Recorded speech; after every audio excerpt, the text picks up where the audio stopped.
সেই দিন এত মজার একটা হালিম খেয়েছি।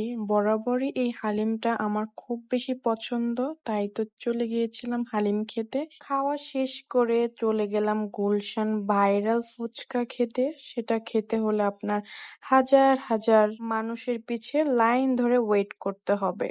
দোকানের নাম হচ্ছে ফুচকা ভাই। এই ফুচকা ভাইকে মিনিমাম 50 থেকে 60 জন লোক ঘিরে আছে।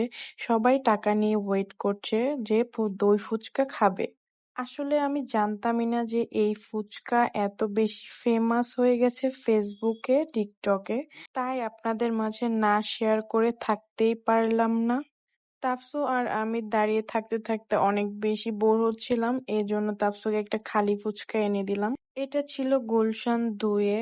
আর এখানে এত বেশি মানুষ ছিল যে এখানে বোঝাই যাচ্ছিল না যে এটা আসলে সন্ধ্যা নাকি রাত। যাই হোক, ভিডিওটা কে কোথা থেকে দেখছেন অবশ্যই কমেন্টে জানাবেন। আর এরকম মিনি ব্লগ যদি আপনারা আরো পেতে চান তাহলে অবশ্যই কমেন্ট করবেন। এই দই ফুচকাটার এত এত রিভিউ দেখছি যে ফেসবুকে যে ঢোকাই যাচ্ছে না, শুধু এই ফুচকাই আমার সামনে আসতেছে। ফুচকাটা যখন রেডি হবে তখন এই ক্লিপটা নেওয়া হয়নি, এত বেশি কাড়াকাড়ি লাগছে যা কার আগে কে নেবে। এরপর ফাইনালি আমাদের দই ফুচকাটাও পেয়ে গেলাম। আমি জাস্ট একটা মুখে দিছি, আর খেতে পারিনি। যারা দই ফুচকা লাভার তাদের জন্য এটা বেস্ট, আমার এত পছন্দ না তাই আমি খেতে পারিনি। এতক্ষণ দাঁড়িয়ে থাকার পর সে খাওয়ার পর সার্থক।